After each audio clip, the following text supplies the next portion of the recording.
जब जब जुल्म की आंधी बढ़ती है एन स्टेटस सेंटर उसे रोकने के लिए एक तूफान आता है। মাতৃ শ্যামা সংঘ প্রেজেন্ট মারিশদা থানার অন্তর্গত হরিগেছিয়া থেকে। আপনারা দেখছেন রামপদ এডিটিং কন্টাইশে। Hello audience, welcome to Harigechhia মাতৃ শ্যামা সংঘের পরিচালনায় আগামী 31শে অক্টোবর শ্যামা মায়ের পূজা উপলক্ষে সবাইকে করি সাদর আহ্বান।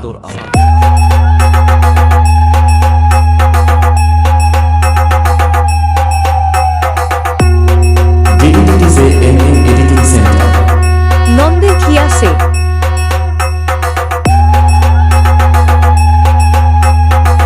বাপকে যে বলে যে গ্রামে তোর বাপেরও বাপ এসে। শুভ সূচনা আগামী 2 নভেম্বর সবাইকে নাচাতে ও পুরো এলাকা তাণ্ডব করতে আসছে ছেলে ও ছেলের বাপের ক্রাশ সেই ওয়েস্ট বেঙ্গল কম্পিটিশন কি মুকুন্দপুর থেকে প্রিন্স মিউজিক।